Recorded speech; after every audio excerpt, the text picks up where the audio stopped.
When we think about serial killers, we often imagine smart adults with complicated reasons for their actions.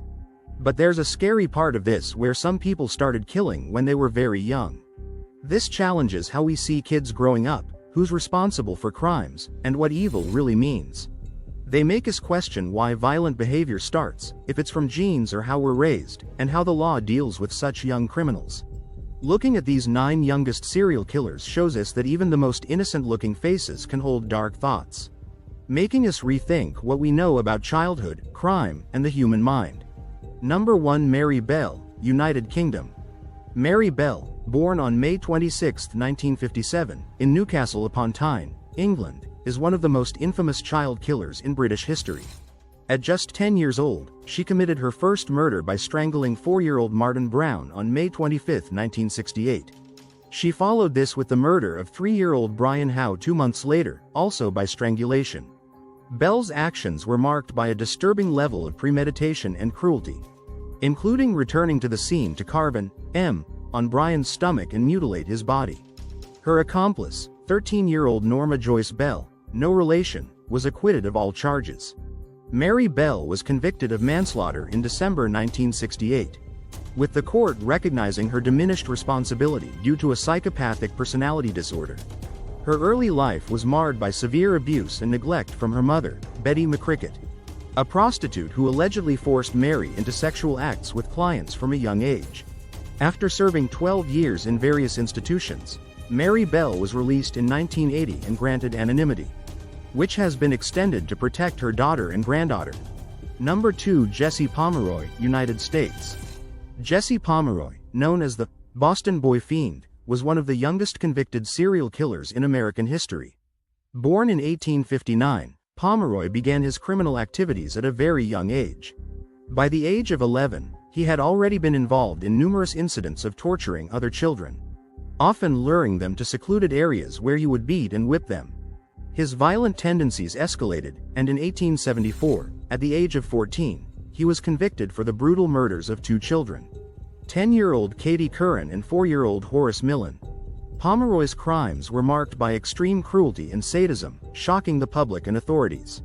He was sentenced to life in solitary confinement, a punishment that reflected the severity of his actions and the fear he instilled in the community.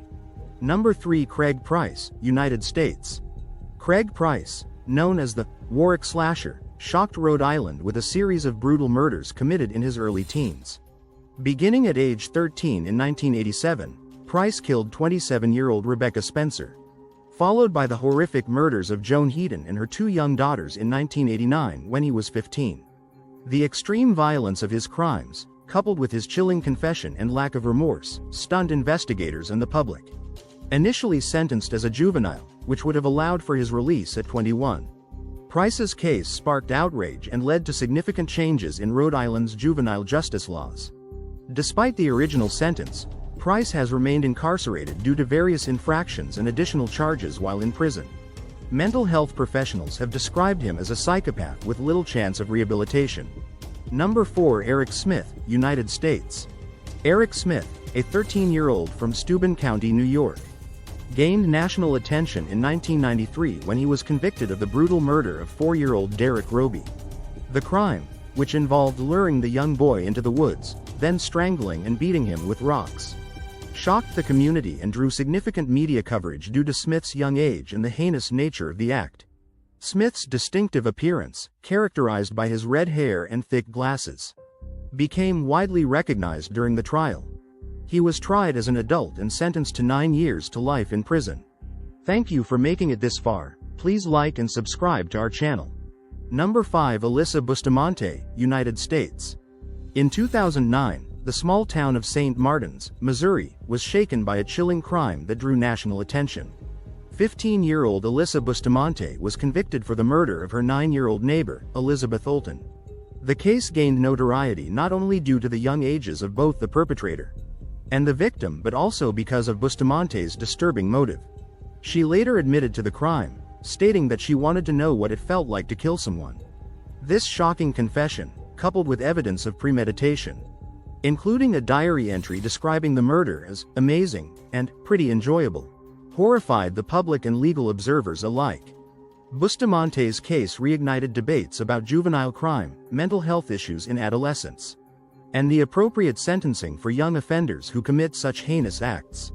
She was ultimately sentenced to life imprisonment with the possibility of parole, a decision that reflected the gravity of her crime while acknowledging her young age at the time of the murder. Number 6. Michael Hernandez, United States. In 2004, 14-year-old Michael Hernandez shocked Florida when he brutally murdered his classmate, Jamie Goff, at Southwood Middle School in Palmetto Bay. Hernandez, who had developed a fascination with serial killers, lured Goff into a school bathroom where he stabbed him over 40 times and slit his throat. The crime's meticulous planning, including a hidden knife and a kill list, horrified the public. Despite an insanity plea, Hernandez was found guilty of first-degree murder in 2008 and sentenced to life in prison. Hernandez's life sentence was upheld even after a 2016 resentencing hearing, and he ultimately died in prison in 2021 at the age of 31, leaving a lasting impact on discussions about youth violence and rehabilitation. Number 7. Joshua Phillips, United States.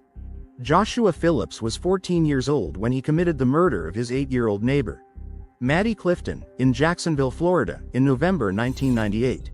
The crime shocked the community due to its brutality and the young ages of both the perpetrator and the victim.